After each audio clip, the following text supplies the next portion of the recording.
Fear of God is the beginning of wisdom. If you want it, come and get some. Because we love wisdom. Because we love wisdom. People in every part of the globe are perishing because their judgment is low. From children to teens to elderly folks, this epidemic is incredibly bold. Wisdom is needed to see through the fog. Without it, we'll stumble and cease to the law. You're jumping without something to break and fall if you choose to ignore wisdom's beckoning call. The only people who will lose the war are those who don't know who they're fighting for. You are the only one who can decide your fate. Don't waste your life when you can live inside of grace. If we turn to God and behold His shining face, we will gain traction to run in this human race. Hey, what's going on? JC Johnson here, and you are listening to For the Love of Wisdom, where philosophy meets the streets. And on today's episode, we are discussing the wisdom of hedonism. Fear of God is the beginning of wisdom. If you want it, come and get some. Because we love wisdom. Because we love wisdom. Fear of God is the beginning of wisdom. If you want it, come and get some. Because we love wisdom. Because we love wisdom.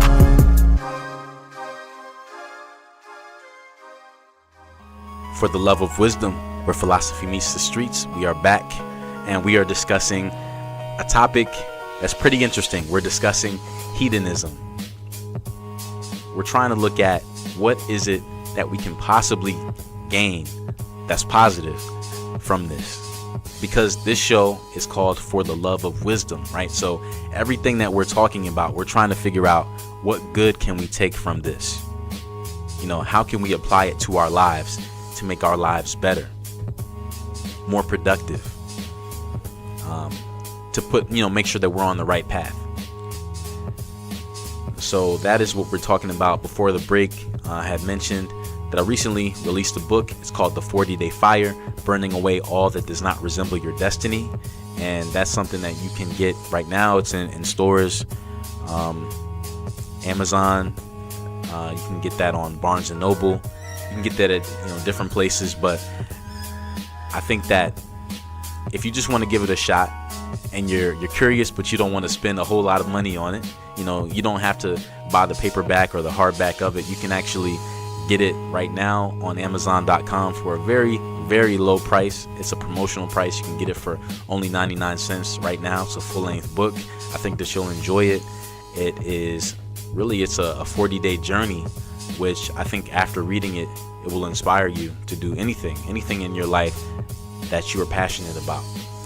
And also, another book that was written by my wife actually came out on the same day, and it's called Just Do It, a 10-day mental detox. And this book is awesome as well.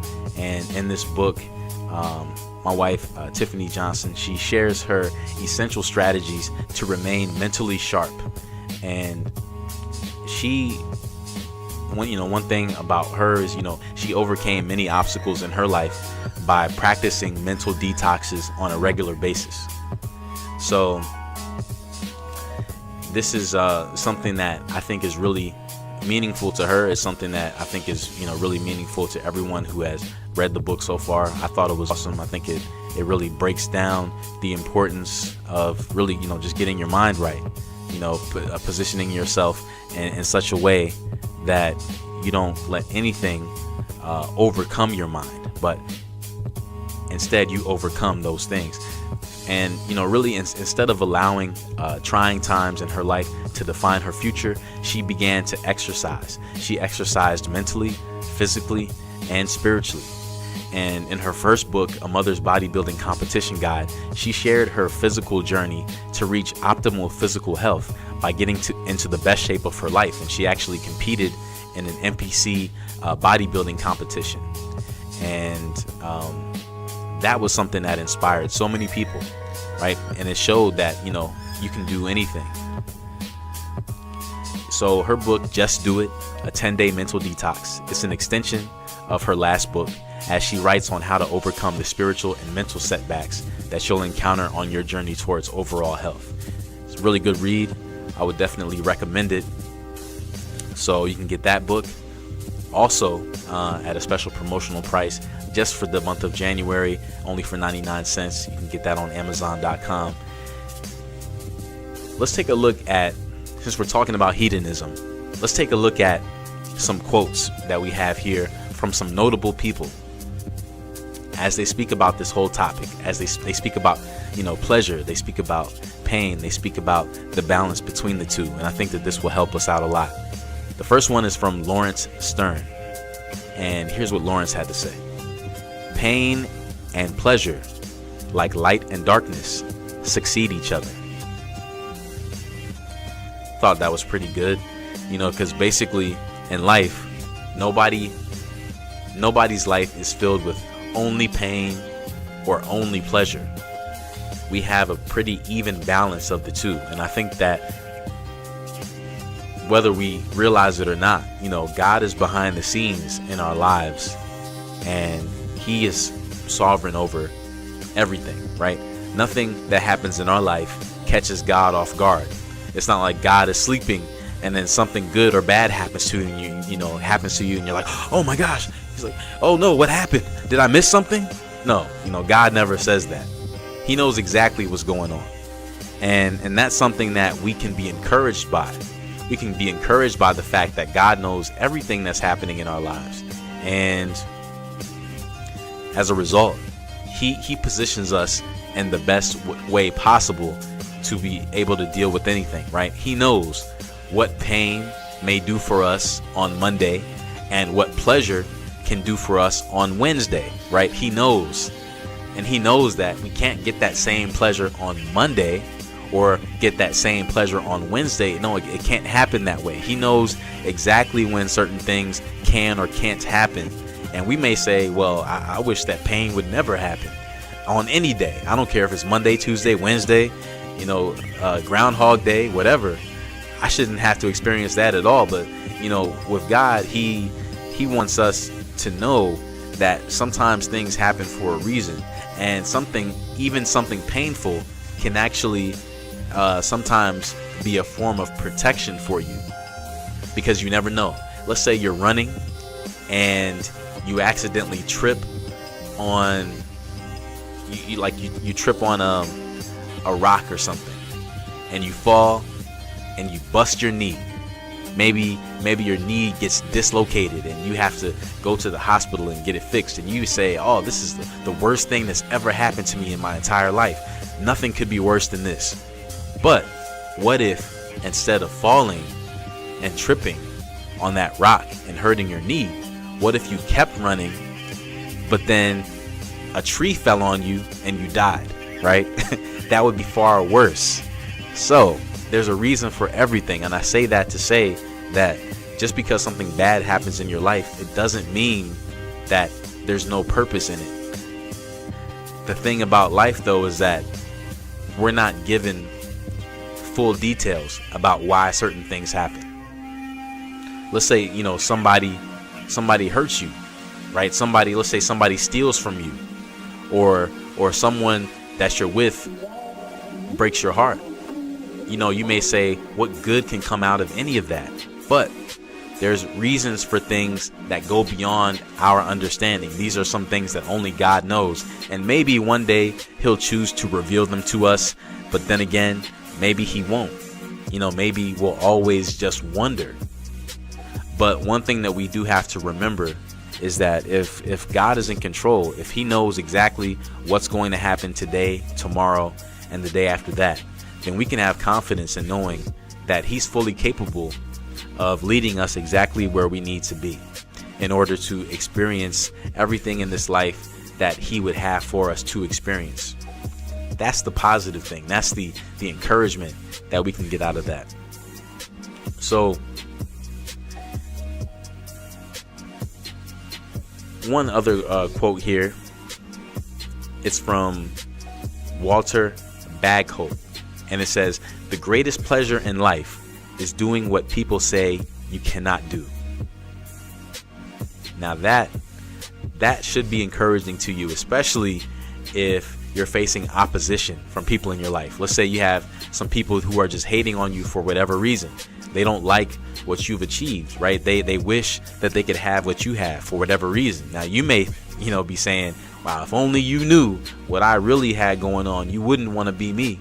But hey, that's what life is like. You always have those people who are envious, people who always want to take what you have. But there's no need to be worried about that. We don't have to be discouraged or afraid because of it, because really these people have no idea that you got to where you got by doing whatever you did to get there. And if they don't put in the same work that you put in, it's not going to be the same. Don't be discouraged when people don't like you, or people say you can't do something, because remember, when you actually do achieve it, it's going to feel so good, right? One last quote here from Danny Meyer, and this one here says, "I'm a big believer that you can try to challenge the world based on philosophy, doctrine, and belief. But I think the thing that really drives the world is hedonism, the pleasure factor." And I think that that's pretty interesting that he said that, because as we've been saying today, a lot of people do live solely for pleasure. But hopefully we'll know also from what we went over that that's not enough. But more on that after this. North Coast Underground, where the underground starts with you. JC Johnson here for the love of wisdom, where philosophy meets the streets. Hey, what's going on? JC Johnson here for the love of wisdom, where philosophy meets the streets. We're back, and we're talking about hedonism today. We're getting ready to conclude our conversation, but I can't conclude the conversation without bringing this home, looking at what does the Bible have to say about this. It has a lot to say about this, and I'm going to try to get through all of these with the time that we have left, but here it is. Proverbs 21:17. It says, "Loving pleasure leads to poverty. Wine and luxury will never make you wealthy." Now, this right here is in line with what we read in Ecclesiastes, and most likely those two passages were actually written by the same person. And what is saying here is that ultimately loving pleasure, right? Pleasure for pleasure's sake, only doing what feels good, that's going to lead to poverty. Wine and luxury will never make you wealthy. And again, this is not saying a person who has one glass of wine every now and then. This is talking about someone who has given themselves over to drunkenness, a person who's never sober. Somebody, whenever you see them, no matter what time of day it is, you always smell alcohol, right? Living that kind of life is not something that can make a person wealthy. Psalm 16 verse 11. On the flip, it says, "You will teach me the right way to live. Just being with you will bring complete happiness. Being at your right side will make me happy forever." So this right here is in line with what John Piper was talking about earlier when we were talking about Christian hedonism. This right here is saying that a person is going to find complete happiness in God, and it is in Him alone that they're going to be truly happy forever. So again, there's nothing wrong with pleasure. It just has to do with what are you finding your pleasure in? What are you seeking after? 1 Timothy 6 verse 17 says, "Give this command to those who are rich with the things of this world. Tell them not to be proud. Tell them to hope in God, not their money. Money cannot be trusted, but God takes care of us richly. He gives us everything to enjoy." So again, we see here, God is not against pleasure. He's not somebody who doesn't want us to enjoy good things in life. He wants us to be happy, right? He wants you to enjoy that ice cream cone, right? He wants you to be able to enjoy fun experiences with friends and family. He wants you to experience a life of abundance, and He wants you to experience pleasure in Him, knowing Him, right? There's so many things that God wants us to be. He wants us to come in contact with in this life, because He knows that ultimately it's going to be pleasurable to us, and it's also going to draw us closer to Him. And that's the difference between good pleasure and bad pleasure, right? Good pleasure is something that ultimately will connect you more to God as a result, whereas the wrong kind of pleasure will push you further away from Him. Hebrews chapter 11 verses 24 and 25, it talks here about Moses. And Moses, it says that Moses grew up and became a man. He refused to be called the son of Pharaoh's daughter. He chose not to enjoy the pleasures of sin that last such a short time. Instead, he chose to suffer with God's people. He did this because he had faith. So in Moses' situation, he had to suffer. And it's not saying that, you should just go around looking for suffering. That's not the point. But in this circumstance, he had to suffer because the alternative would have been to indulge in pleasure that was hurting people, to indulge in a political system that was damaging people, that was enslaving people. He was against that. He stood up against the oppression of his people. And by doing so, he put himself in an awkward situation. He put himself in a position where he was not able to receive as much pleasure as he once was able to, because he used to be the second to Pharaoh. He used to live in Pharaoh's house. And if you don't know from history, being the Pharaoh of Egypt was a really big deal.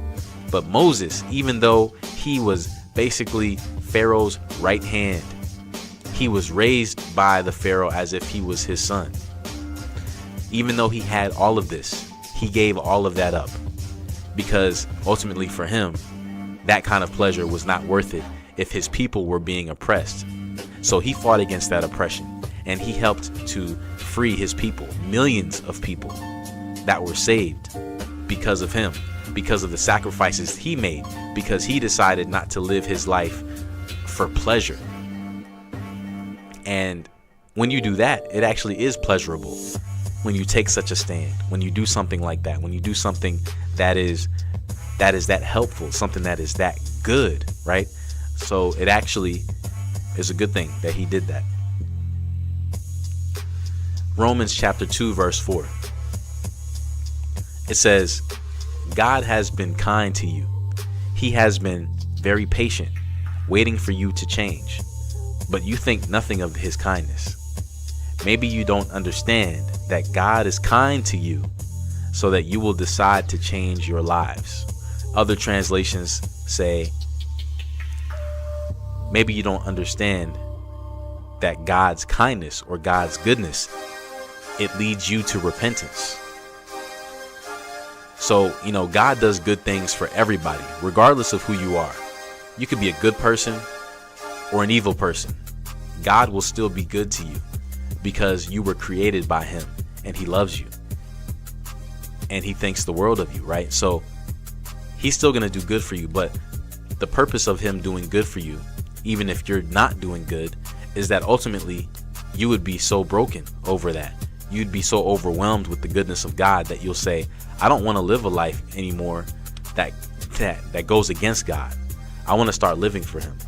But that's all the time we have for today.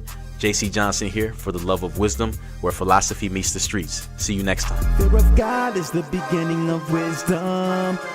If you want it, come and get some. Because we love wisdom. Because we love wisdom. Fear of God is the beginning of wisdom.